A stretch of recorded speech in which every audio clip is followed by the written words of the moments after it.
हमारे बीए तृतीय वर्ष के लिए हिंदी विशेष विषय जिन्होंने लिया है उनके लिए 100 अंकों का प्रकल्प देना बहुत ज़रूरी होता है। और इस विषय पर मैंने आपसे बात कही थी कि जोशी सर जी उस प्रकल्प का पेपर लेते हैं हर बार, तो उनसे संपर्क कीजिएगा। कल अवंती आई थी, परंतु सर ने कहा दोनों एक साथ आओ। अब ये उनको ये पता नहीं कि आप किसी अन्य गांव में रहते हैं, फिर भी जिस किसी दिन आप दोनों एकत्र आ सकें तो एकत्र आकर के प्रयास कीजिए कि किस प्रकार से हमें ये प्रकल्प का प्रश्न पत्र तैयार करना है और प्रकल्प किस प्रकार तैयार करना है वगैरह वगैरह। जैसे ही अवंती ज्वाइन हो जाएगी शायद कोई कठिनाई होगी। चलो कोई बात नहीं, हम अपनी बात शुरू करते हैं। देखिए भारत के स्वाधीनता में और उससे पूर्व सामाजिक सुधारणाओं में जिन महान लोगों का हाथ रहा उनमें दो प्रकार के मतभेद थे। इन मतभेदों को पहले आप समझिए। एक वर्ग का कहना यह था कि हम पहले स्वाधीनता प्राप्त करेंगे और फिर बाद में समाज सुधार करेंगे। लेकिन दूसरे वर्ग का यह कहना था कि समाज सुधार हम करते रहेंगे तो राष्ट्रीयत्व की भावना प्रत्येक में जागृत हो जाएगी और स्वाधीनता अपने आप मिल जाएगी। इस दृष्टि से मैं दो उदाहरण आपके सम्मुख रखता हूं। एक तिलक जी का उदाहरण, बाल गंगाधर तिलक, और उनके मित्र गोपाल गणेश आगरकर या गोपाल कृष्ण गोखले, दोनों एक समान विचारधारा के थे। तिलक जी का यह आग्रह था कि पहले अंग्रेजों ने भारत छोड़ करके जाना चाहिए, हमें स्वाधीनता प्राप्त करनी है और उसके उपरांत हम हमारे में जो कुछ सामाजिक दुराव हैं, अस्पृश्यता जैसा कोई कलंक है, जातिवाद है, स्त्रियों की स्थिति खराब है, इस पर बाद में हम अपने कानून बना करके अपनी बात रखेंगे। लेकिन गोखले जी का विशेष करके ये आग्रह था कि पहले समाज सुधार होना चाहिए और बाद में स्वाधीनता अपने आप प्राप्त हो जाएगी। और इसमें बहुत से लोगों ने बहुत बड़ा योगदान किया है। एक और देखिए कि राजा राम मोहन रॉय से लेकर के विद्यासागर हैं, दूसरी ओर कट्टर राष्ट्रवाद के प्रतीक के रूप में हम अलग अलग लोगों के नाम ले सकते हैं जिन्होंने भारत से बाहर रह करके भी भारत की सेवा की। यानी 1857 की क्रांति के उपरांत और उसके पहले भी जो छोटे मोटे विद्रोह हुए थे, उन विद्रोहों में अगर देखा जाए, संपूर्ण भारतवर्ष और महाराष्ट्र की स्थिति देखी जाए, तो 1857 की क्रांति के उपरांत छोटे मोटे विद्रोह होते रहे थे। और महाराष्ट्र में एक विशेष करके नाम जिनको हम आद्य क्रांतिकारक कहते हैं, वासुदेव गोविंद फड़के जी का बहुत बड़ा आंदोलन हुआ, जिसमें उन्हें एडन नाम के बहुत लंबे, यहाँ से बहुत दूर ऐसे द्वीप पर रखा गया जहाँ उनकी मृत्यु हो गई। बीच में चाफेकर बंधुओं ने रैंड का खून किया। स्वातंत्र्यवीर सावरकर जी के प्रयास से, उनके दिए हुए हथियारों से अहमदनगर में कान्हेरे ने जैक्सन का खून किया। तो ये एक प्रकार से ये धारा चल रही थी कि पहले हम शस्त्र के मार्ग से, क्रांति के मार्ग से पहले स्वाधीनता प्राप्त कर लेते हैं और बाद में समाज सुधार अपने आप होते रहेंगे। और दूसरी ओर ये स्थिति थी जहाँ जिसे हम एक प्रकार से सुधारणावादी लोग कहें, जिनमें स्वाधीनता का लक्ष्य उनके पास भी था, परंतु वे कहते थे कि पहले समाज सुधार हो जाए, स्वाधीनता अपने आप मिल जाएगी। तो ये दोनों विचारधाराएं चलती रहीं और इन दोनों विचारधाराओं के संघर्ष से भारत में राष्ट्रीयता ने जन्म लिया। हालांकि राष्ट्र शब्द बहुत पहले प्रयुक्त होता था। वेदों में कहा गया है अहम राष्ट्रीय संगमणि वसुनाम या वयम राष्ट्रीय जागृयाम पुरोहिता जैसा। परंतु जो हमारी छोटे छोटे राज्य थे, तो इस देश में एक पारंपरिक राष्ट्रवाद था जिसको हम सांस्कृतिक राष्ट्रवाद कहते हैं। मतलब चेर, पांड्य, चोल, ये दक्षिण के राज्य, मैसूर, महाराष्ट्र हो, उड़ीसा का राज्य हो या अन्य कोई भी राज्य हो, कश्मीर का राज्य हो, ये छोटे मोटे जो भी राज्य हो, इन सब में एक प्रकार की संस्कृति चलती थी और इसी को सांस्कृतिक राष्ट्रवाद कहा जाता है। यानी गांधार हो या वंग हो, महाराष्ट्र हो या चेर, पांड्य, चोल हो, उत्कल हो या गुर्जर हो, किसी भी राज्य में राजा कोई भी हो, वहां जिन नियमों का परिपालन किया जाता था वो हमारी संस्कृति के नियमों का परिपालन होता था।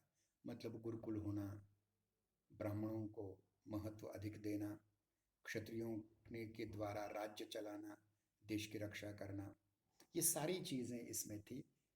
हमारे पर्व सभी एक थे।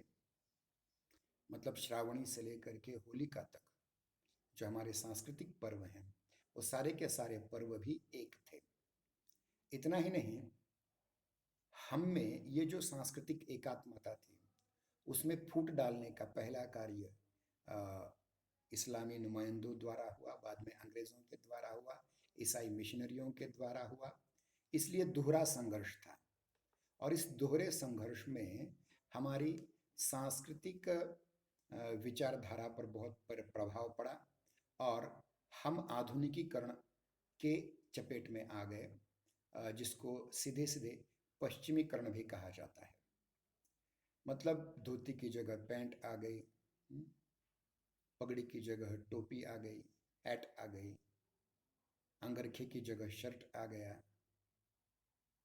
जूते की जगह बूट आ गए, गुरुकुलों की जगह स्कूल आ गए, मंदिरों की जगह लोग चर्च में जाने लगे, रामलीला की जगह क्लबों में जाने लगे। यानी कहने का तात्पर्य यह है कि एक बहुत बड़ा पाश्चात्यीकरण का वातावरण चलता रहा, जिसको कुछ लोगों ने आधुनिकीकरण भी कहा है, चाहे जो हो, लेकिन ये हो रहा था।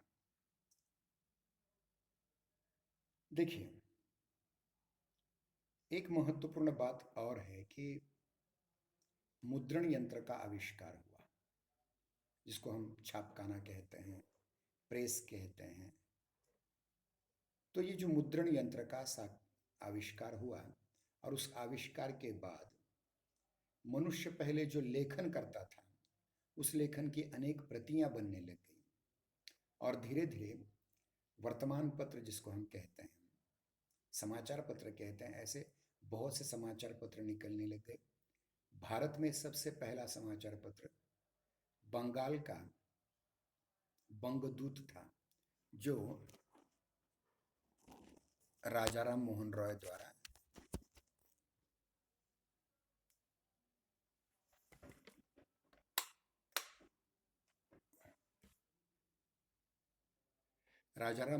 के द्वारा चलाया गया।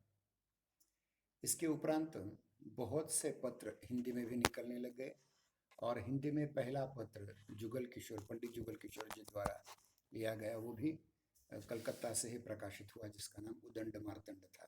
शायद ये नाम आपने सुना होगा। और भारतेंदु युग के प्रत्येक साहित्यकार मूलतः पत्रकार थे। भारतेंदु हरिश्चंद्र जी ने हरिश्चंद्र चंद्रिका, हरिश्चंद्र मैगजीन, वामा, बाला बोधिनी जैसे पत्र चलाए। तो ये बहुत महत्वपूर्ण बात थी।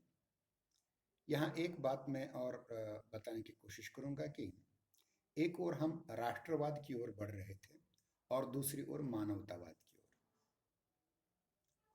यानी सामाजिक परिवर्तन में वैचारिक धारणाओं का महत्व स्वीकार करते हुए भी, यानी एम श्रीनिवास जैसे एक दक्षिण के व्यक्ति जिन्होंने आधुनिक भारत में सामाजिक परिवर्तन नाम की पुस्तक लिखी है, वो इसमें लिखते हैं कि भारतीयों के केवल स्याही सुख का दर्जा देना स्पष्ट वाहियात है। यह कहना ठीक नहीं कि जिस किसी बात के संपर्क में वे आए उन सबको आत्मसात किया, उसे दूसरों तक संप्रेषित कर दिया। यद्यपि कुछ ऐसे व्यक्तियों के साथ निस्संदेह ऐसा हुआ हो, वास्तव में पश्चिम के से कुछ बातें ग्रहण की गई और ग्रहण की बातों में रूपांतरण भी हुआ। मतलब आधुनिकीकरण की इस प्रक्रिया में बहुत सी चीजें हमने पाश्चात्य देशों से ली, लेकिन उनका भारतीयकरण भी किया गया, चाहे शब्दों हो, चाहे संस्कृति हो, चाहे अन्य हो। जैसे कि साहित्य में भी उपन्यास नाम की जो विधा है वो हमारे पास पहले नहीं थी, लेकिन हमने वो स्वीकार कर ली। हमने सोनेट स्वीकार कर लिया, यानी लेकिन उसका भारतीयकरण करके। इतना ही नहीं कि उस समय जो ये रूपांतरण हो रहा था, पश्चिमी विचारों का भारतीय रूपांतरण हो रहा था, जिसमें सबसे महत्वपूर्ण व्यक्ति थे बेंथम और कॉम्ट, ऑगस्ट कॉम्ट, जो आप जानते हैं कि आधुनिक समाजशास्त्र के पुरोधा हैं। उनसे कुछ प्रेरणाएं हम लोगों ने ग्रहण अवश्य की, किंतु इन सब के लिए शास्त्रों के साथ साथ मध्यकालीन संतों की वाणियों का सहारा लिया। क्योंकि आधुनिकीकरण में जिस पद्धति से सामाजिक परिवर्तन को बहुत तरजीह दी गई थी, व्यक्ति स्वातंत्र्य की बात कही गई थी, उसको भारत में लागू करना है तो भारत के मध्यकालीन संतों का वहां उल्लेख करना बहुत जरूरी होता था। और जो तत्व पाश्चिमात्यकरण में आ जाते हैं या आधुनिकीकरण के तत्व हैं, उन तत्वों के लिए हमने भारतीय दार्शनिक नींव या बैठक को हमारे संतों से हमने ग्रहण करने का प्रयास किया, शास्त्रों से भी ग्रहण करने का प्रयास कर दिया। इतना ही नहीं, जो एक प्रकार से मध्यकाल में छुआछूत थी, जातीय प्रथा थी, स्त्रियों का निचला स्थान था, स्त्री पुरुषों में भेद कारक वर्तन किया जाता था, स्वतंत्रता समानता आदि का समर्थन करना था, उसके लिए भी संस्कृत ग्रंथों का अध्ययन किया गया, उसके लिए भी संतों की वाणियों का अध्ययन किया गया, भक्तों की वाणियों का अध्ययन किया गया, और एक नया मानवतावाद इस देश में पनपने लगा। मैंने इसकी पूर्व की तासिका में एक महत्वपूर्ण बात यह कही थी कि मध्ययुगीन जो संतों का आंदोलन था वह भावुकता का आंदोलन था, किंतु आधुनिक मानवता का जो आंदोलन है वह सदसद विवेक बुद्धि युक्त है। इसलिए देखिए, भावुक होना बहुत अच्छी बात है, लेकिन केवल भावुकता के आधार पर किसी नई चीज को स्वीकार कर लेना बहुत कठिन कार्य होता है। उसके लिए सदसद विवेक बुद्धि होना अत्यंत आवश्यक होता है।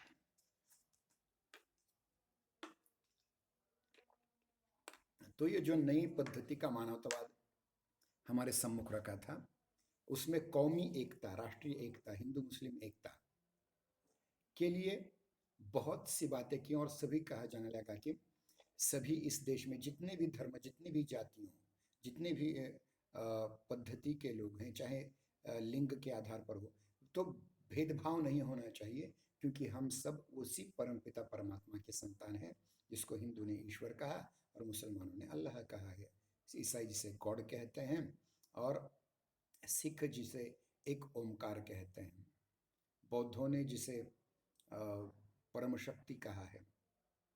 ये सब कुछ बदलाव हो रहे थे, और ये कहा गया कि जो कर्मकांड की अतिवादिता है, देखिए कर्मकांड बहुत आवश्यक है, परंतु केवल कर्मकांड करना बिना भावुकता के ये गलत है। इसलिए कर्मकांडों की अतिवादिता पर प्रत्येक धर्म के लोगों ने प्रहार किया, जैसे कि मध्य युग में कबीर ने किया था, वैसे इस समय भी होने लगा। राजा राम मोहन राय, महर्षि दयानंद सरस्वती, रानडे इत्यादियों ने मूर्ति पूजा और अवतारवाद का बहुत बड़ा विरोध किया, और अपने कर्म को, देखिए कर्मकांड अलग चीज है और कर्म अलग चीज है, कर्म पर ज्यादा भरोसा किया। एक महत्वपूर्ण बात ये भी और कही है कि कर्मकांड की निंदा इसलिए इन लोगों ने की क्योंकि वह मानव की मुक्ति में और ईश्वर की प्राप्ति में बहुत बड़ी बाधा है। इसके उपरांत अगर देखें तो देखिए कि एक और हमें विरोधाभास भी मिलता है, जैसे कि मध्य युग में भी विरोधाभास था। एक ओर संत कबीर नारी की प्रशंसा करते हैं, दूसरी ओर कहते हैं कि नारी की छाया पड़त तो अंधा हो तो भुजंग, ये विरोधाभास दिखता है। तुलसी एक ओर कहते हैं कि ये सब हमने पाई है पत्नी के उपदेश, पत्नी की प्रशंसा करते हैं, और फिर दूसरी ओर कहते हैं कि ढोलक हमारा पशु शूद्र नारी ये सब ताड़न के अधिकारी। उस प्रकार का जो अंतर्विरोध था, ये अंतर्विरोध यहाँ भी दिखाई देता है, इस काल के भी लोगों में दिखाई देता है। जैसे कि रविंद्रनाथ टैगोर का परिवार ब्राह्मण परिवार था। ब्राह्मो समाज में मूर्ति पूजा के लिए कोई स्थान नहीं था, परंतु परंतु रविंद्रनाथ टैगोर का संपूर्ण परिवार, देवेंद्रनाथ ठाकुर, उनके भाई अवनिंद्र नाथ वगैरह वगैरह, सब मिला करके दुर्गा की पूजा का उत्सव बहुत हर्षोल्लास से मनाते थे, मतलब मूर्ति पूजा करते थे। एक और सैद्धांतिक दृष्टि से मूर्ति पूजा का विरोध, लेकिन व्यवहारिक दृष्टि से मूर्ति पूजा का समर्थन, ये विरोधाभास हमें देखने को मिलता है। इतना ही नहीं, आर्य समाज ने वर्ण व्यवस्था को जन्मना नहीं अपितु गुणकर्म स्वभाव के आधार पर माना, परंतु बहुत से आर्य समाजी लोग भी ब्राह्मणों को ज्यादा महत्व दिया करते थे। हालांकि यह सच्चाई है कि आर्य समाज जैसा कोई आंदोलन बाद में नहीं हुआ, न पहले हुआ था, फिर भी उसमें भी कुछ कॉन्ट्रास्ट हमें नजर आते हैं, कुछ विरोधाभास नजर आते हैं। और राजाराम मोहन राय, महादेव गोविंद रानडे आदि जो ब्रह्मो समाज, प्रार्थना समाज के बहुत बड़े नेता थे, उनका सबसे बड़ा कॉन्ट्रास्ट यह, ध्यान रखिए, उनके जीवन का सबसे बड़ा विरोधाभास यह था कि वे हमेशा अंग्रेजी राज का समर्थन करते थे। ये बहुत बड़ी खतरनाक चीज है। देखिए, एक ओर तो देखिए सशस्त्र क्रांति करने वाले लोगों ने अंग्रेजों को मार मार कर भगाने के लिए प्रयास किए, और जिन लोगों ने अंग्रेजों से मिल करके, उदाहरण के रूप में प्रार्थना समाज के एक बहुत बड़े नेता थे, शायद तरखड़गढ़ नाम के, उन्हें तो अंग्रेजों ने बहुत बड़ा पुरस्कार भी दिया था। किस लिए दिया था? क्योंकि उन्होंने 1857 क्रांति के बाद जो भिलों का विद्रोह महाराष्ट्र में हुआ, उस विद्रोह को का शमन करने में हजारों भिलों को मारने के लिए पुरस्कार दिया गया। यानी एक ओर तो राष्ट्रीयता, राष्ट्रवाद, स्वाधीनता प्राप्ति की ललक, ये सब चल रहा था, लेकिन दूसरी ओर तथाकथित कुछ समाज सुधारक अंग्रेजों के राज्य का समर्थन भी किया करते थे। ये क्यों? ये बहुत बड़ा प्रश्न है, हमारे सम्मुख उपस्थित होता है। एक महत्वपूर्ण बात और, कि इन ब्रिटिशों का, इन अंग्रेजों का समर्थन करने का कोई कारण उनके पास नहीं था, क्योंकि इन सभी समाज सुधारकों को यह पता था कि अंग्रेज केवल हमारी प्रजा का, जो भारतीय प्रजा है, जनता है, उनका दोहन और शोषण करते हैं, और दोहन और शोषण के समर्थक समाज सुधारक कैसे हो सकते हैं? ठीक है। एक और देखिए, समाज में संस्कृतिकरण बढ़ता जा रहा था, दूसरी ओर लौकिकीकरण, पश्चिमीकरण, पाश्चात्यीकरण और आधुनिकीकरण बढ़ता जा रहा था। मतलब एक और भारतीय संस्कृति की रक्षा के लिए बहुत से लोग सामने आ रहे थे, और दूसरी ओर यह भी हो रहा था कि ये सारे लोग गलत कामों में, यानी गलत पद्धति से अंग्रेजों का समर्थन भी कर रहे थे। इसके उपरांत अगर हम देखें, संगीत कला, चित्रकला, साहित्य कला, इन पर भी इन दोनों पद्धतियों के अंतर्विरोधों का प्रभाव पड़ा है। ये नई परिस्थिति और नए परिवेश के कारण साहित्य, संगीत, कला, विशेष करके चित्रकला में भी एक प्रकार के संकट का, एक प्रकार के अंतर्विरोध का सामना हमने करना पड़ा। देखिए कि अब तक क्या था कि साहित्य, संगीत, कला, चित्रकला इत्यादि को प्रश्रय देने वाले जो राजे रजवाड़े थे, उनके राज्य खालसा होने के कारण जो अच्छे कलाकार थे वे भूखे मरने लगे थे। ये सच्चाई है। छोटे मोटे जो संस्थान थे जिनको खालसा किया, खालसा अंग्रेजों ने इसलिए किया कि उनका कोई उत्तराधिकारी वो नहीं दे पा रहे थे, दत्तक विधान को नामंजूर कर रहे थे। ये सब आपको 1857 के अलग अलग झांसी जैसे राज्य या अन्य अन्य राज्यों के इतिहास से पता चलेगा। देखिए, मध्यकाल में जितने भी कलाकार थे, गायक थे, कवि थे, चित्रकार थे, संगीतकार थे, वे उन उन राजाओं के आश्रित रहा करते थे। परंतु परंतु मुगल सल्तनत के समाप्त होने पर 1857 में मुगल सल्तनत समाप्त हो गई। बहादुर शाह जफर द्वितीय के मृत्यु के साथ ही तो एक प्रकार से संगीत की मौलिकता खत्म हो गई, क्योंकि बहादुर शाह जफर जिस वंश में पैदा हुए थे, उस मुगल वंश में तानसेन, जिनका पहला नाम था हिंदू, तानसेन जो मुसलमान बनने पर हुआ, पहले उनका हिंदू जब थे वो नाम था तनसुख मगन पांडे। तो तनसुख मगन पांडे ने जो तानसेन बन करके मुगलिया सल्तनत में संगीत की एक बहुत बड़ी परंपरा का निर्माण किया, और मुगल राज्य समाप्त होने के साथ वो संगीत परंपरा भी नष्ट हुई एक प्रकार से।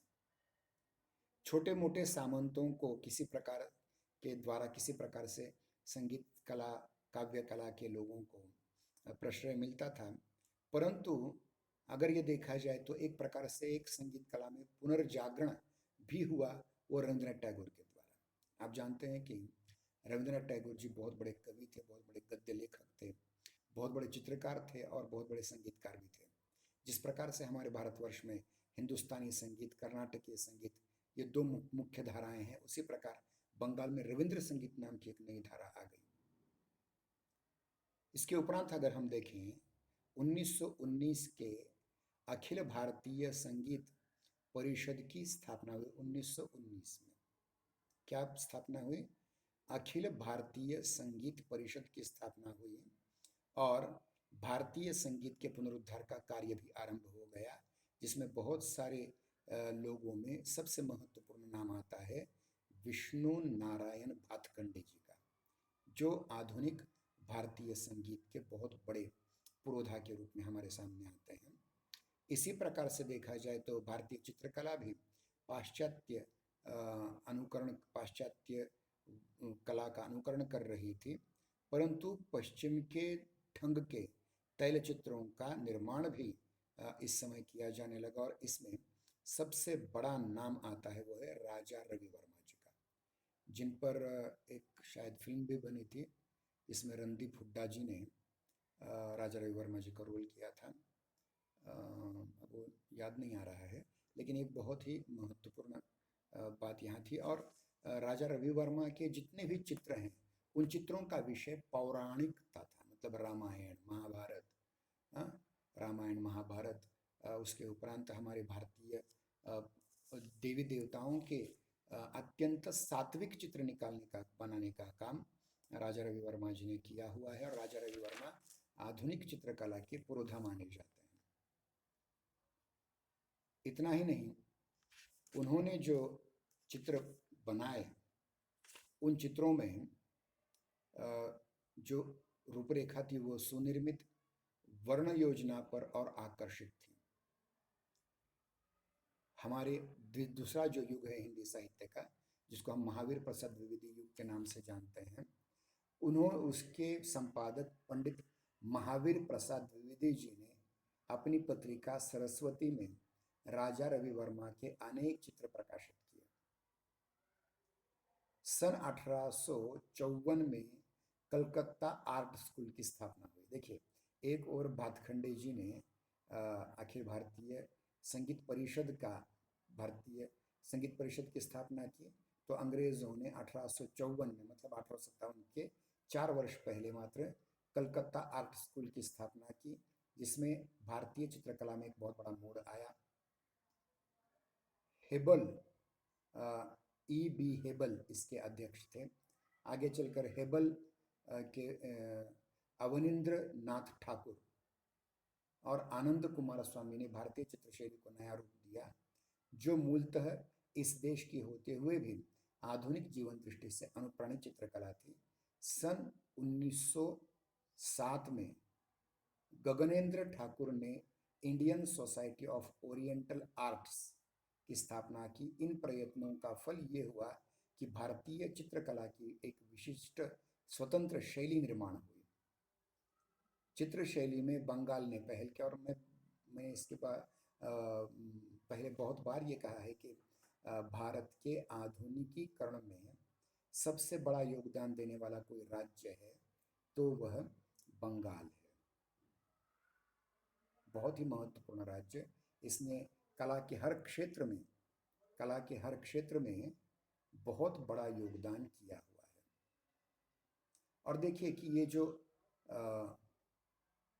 परंपरा थी हमारी भारतीय नवजागरण की परंपरा का आरंभ बंगाल, महाराष्ट्र और पंजाब, इन 3 राज्यों में बहुत ज्यादा दिखाई देता है।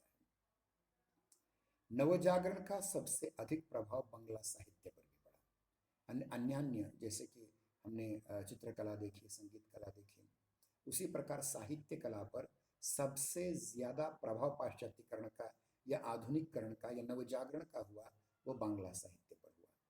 आचार्य शुक्ल जी ने अपनी पुस्तक हिंदी साहित्य का इतिहास में लिखा है कि भारतेंदु हरिश्चंद्र अपने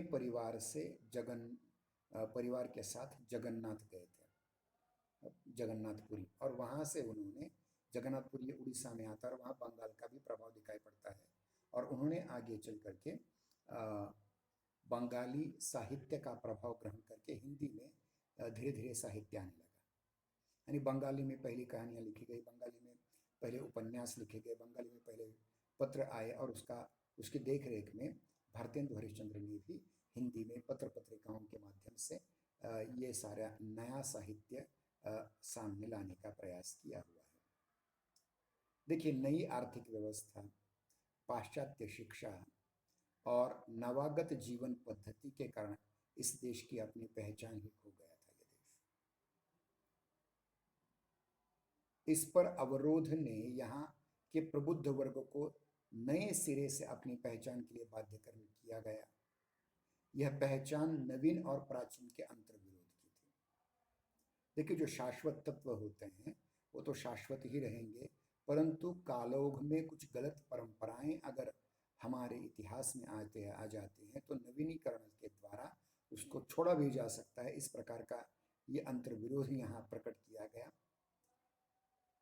दूसरे शब्दों में अगर कहा जाए तो पश्चिमीकरण और भारतीयकरण का भी ये विरोध था। एक ओर हम भारतीय संस्कृति के पाइक बनने का प्रयास कर रहे थे, दूसरी ओर हम नकल कर रहे थे वो पाश्चात्य देशों की, अंग्रेजों की, और इन दोनों की जो रस्साकशी हुई वो काफ़ी दिनों तक चलती रही। और इस विषय पर एक बहुत महत्वपूर्ण उपन्यास है गुरुदत्त जी ने लिखा हुआ, जिसका नाम है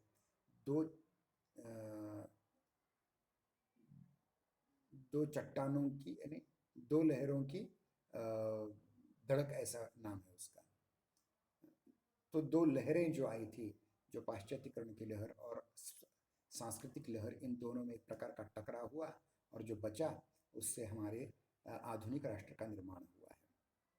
तो देखिए कि एक और पुनरुत्थानवाद सक्रिय हो रहा था, और पुनरुत्थानवाद की ध्वनि भी सुनाई पड़ रही थी, और राष्ट्रीयता का भी एक बहुत बड़ा आंदोलन शुरू हो चुका था। और देखिए कि कांग्रेस की स्थापना भी 1985 में हुई, और वहाँ से लेकर के 1947 तक जो एक संघर्ष राजनीतिक परिप्रेक्ष्य में चला, राजनीतिक पटल पर चला, उसके द्वारा भारत को स्वाधीनता प्राप्त हुई। परंतु देखा जाए तो भारत के साहित्य पर 1860 के बाद आधुनिकीकरण का प्रभाव पड़ता रहा, और धीरे धीरे ये आधुनिकता हमें आ गई।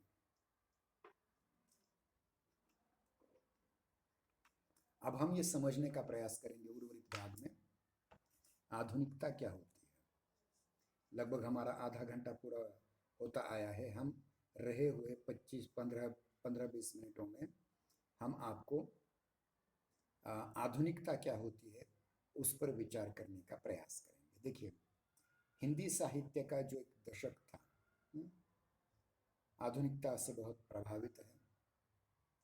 आधुनिक शब्द की व्याख्या आरंभ में हम कर सकते हैं, आधुनिक ज्ञान विज्ञान और तंत्र ज्ञान, जिसको हम प्रौद्योगिकी कहते हैं, उसके फलस्वरूप उत्पन्न मानवीय स्थितियों का नाम नया, गैर रोमांटिक और अमिथकीय साक्षात्कार आधुनिकता है। क्या आधुनिकता की व्याख्या देखिए, आधुनिक ज्ञान विज्ञान और टेक्नोलॉजी या प्रौद्योगिकी के फलस्वरूप उत्पन्न मानवीय स्थितियों का नया, गैर रोमांटिक और अमिथकीय साक्षात्कार आधुनिकता है।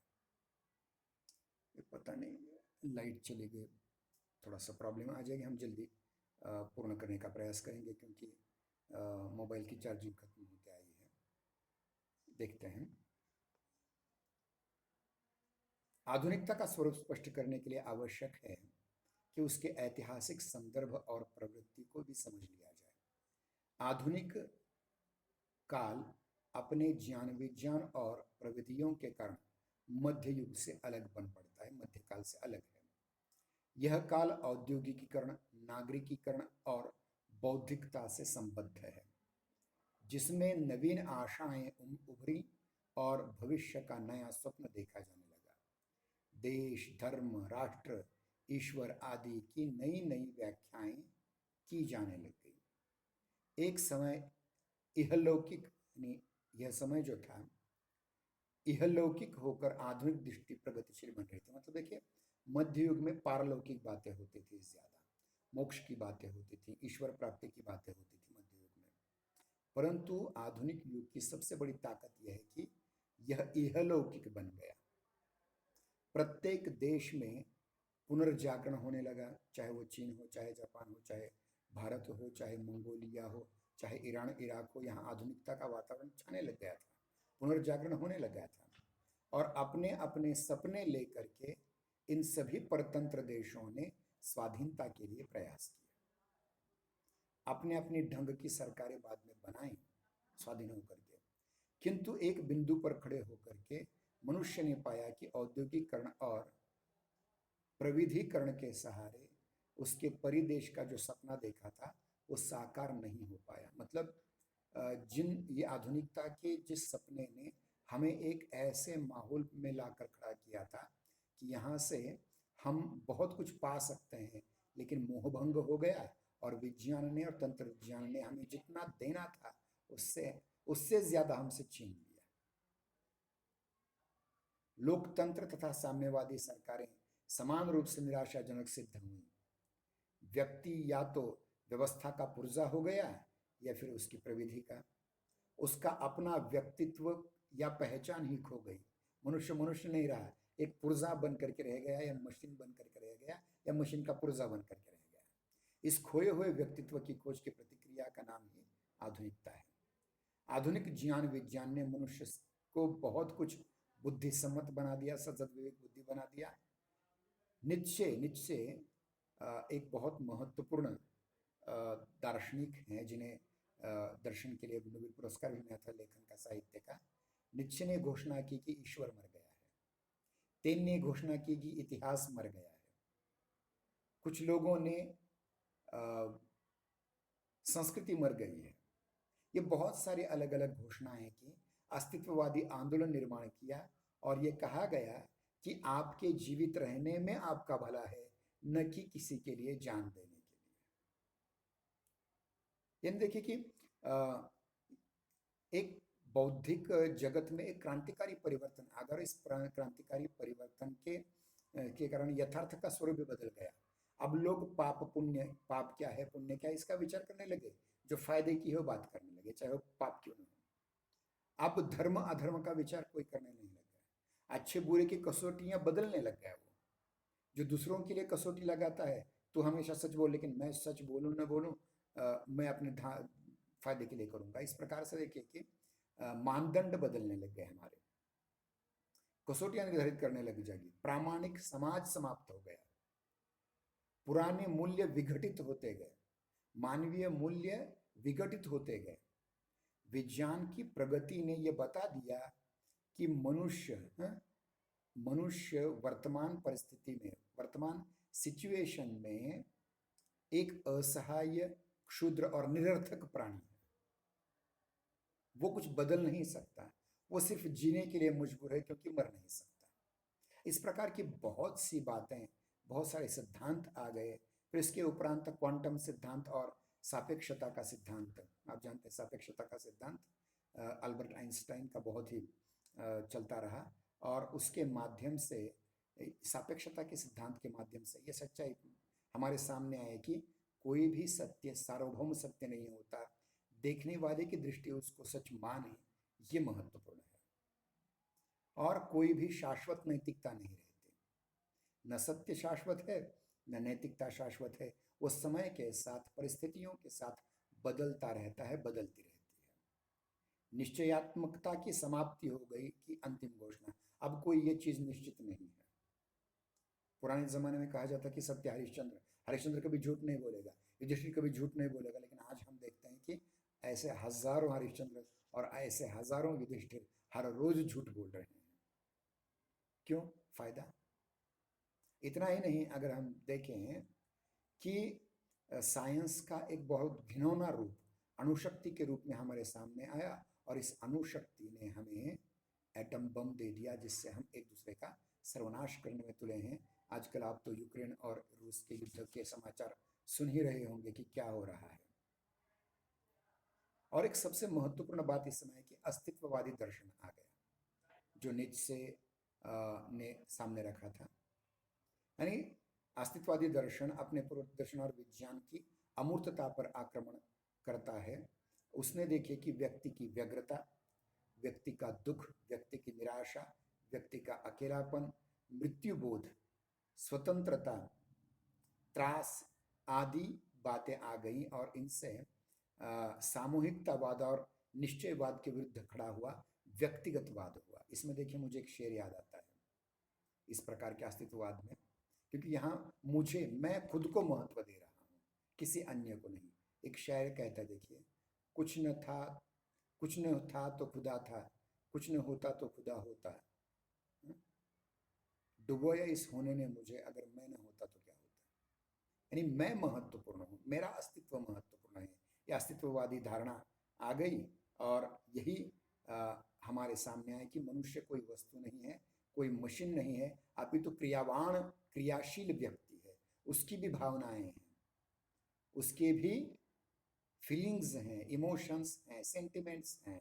इन पर भी विचार इस समय किया जाने लग गया, और प्रत्येक व्यक्ति अपने हितकारक कार्य को पाने के लिए स्वाधीन है, वो किसी के अंडर में रहना चाहता। इसलिए व्यक्ति स्वातंत्र्य की बहुत बात होने लग गई, और इसलिए उसके अच्छाई के लिए, बुराई के लिए, उसके अच्छे भविष्य के लिए, बुरे भविष्य के लिए, या यूं कहेंगे कि उसके प्रत्येक चीज के परिणाम के लिए वह स्वयं जिम्मेदार है, कोई अन्य व्यक्ति जिम्मेदार नहीं हो सकता। इस प्रकार से बहुत सारे नाम आते हैं। तो इसमें भी दो प्रकार होते हैं, अस्तित्ववाद के भी, आस्तिक अस्तित्ववाद और नास्तिक अस्तित्ववाद जैसे भाग आते हैं, जैसे सोरेन, किरकेगार्ड, सार्त्र, कामू इत्यादि अस्तित्ववादी विचारों का प्रभाव पश्चिमी साहित्य पर खूब पड़ा है, और जिसका बाद में भारतीय साहित्य पर भी प्रभाव आ ही जाता है। आधुनिकता का यह बोध एक वास्तविकता है जिसे अस्वीकार नहीं किया जा सकता। हमारे इस देश में इस बोध को लाने में बहुत सी जिम्मेदारी भ्रष्टाचारी लोकतंत्र की है, क्योंकि हमारा लोकतंत्र भ्रष्टाचारी है पूरी तरह से। पर 8वें दशक, मतलब 20वीं शताब्दी के 8वें दशक के आरंभ में हमारे साहित्यकारों में से भी इसको छुटकारा पाने की बेचैनी दिखाई देती है। यूं कामू, सार्त्र या काफका जैसे बड़े बड़े दार्शनिकों ने अलग अलग ढंग से व्यर्थता बोध की चर्चा की है। हमारे जीवित रहने या न रहने से समाज को कोई फर्क नहीं पड़ने वाला, हमारा जीवन व्यर्थ है कहने वाले लोग भी थे। उन्होंने बदलाव, संघर्ष और अर्थान्वेष के लिए अपनी राह स्वयं बनाने का हमें उपदेश किया है। ये आधुनिकवाद का बहुत बड़ा महत्व है। कार्ल का सार्त्र मार्क्सवाद का समर्थक होते हुए भी व्यक्तिवादी है। मार्क्सवाद समाजवादी है, कार्ल मार्क्स समाजवादी है, साम्यवादी है, लेकिन सार्त्र का मार्क्सवाद का समर्थक होते हुए भी व्यक्तिवादी है। उसका अपना अस्तित्ववाद फ्रांसीसी परंपरा से सर्वथा अलग नहीं है। अतः हमें भावी जीवन, चिंतन, कला, साहित्य आदि का जो भविष्य जिन दो बातों पर निर्भर दिखाई देता है, वह एक अर्थहीनता की स्वीकृति, व्यर्थता बोध जिसे हम कहते हैं, और दूसरे उसके भीतर से गुजरते हुए अपने संदर्भीय अर्थान्वेषण की प्रक्रिया पर। तो ये आधुनिकता की बातें हमने की, और आधुनिकता में सबसे महत्वपूर्ण बात यह है कि हम पारलौकिकता से लौकिकता की ओर आए और सामाजिकता से व्यक्तिगतता की ओर आ गए, व्यक्तिगत स्वातंत्र्य की बातें करने लगे, अस्तित्ववाद की बातें करने लगे। ये आधुनिक दर्शन का मूल स्रोत है। हम कल की तासिका में आधुनिक काल के पहले कालखंड भारतेंदु युग की प्रमुख प्रवृत्तियों और प्रमुख कवियों पर चर्चा करेंगे। तब तक के लिए धन्यवाद। रुक जाते हैं आज यहाँ। जय हिंद, जय भारत।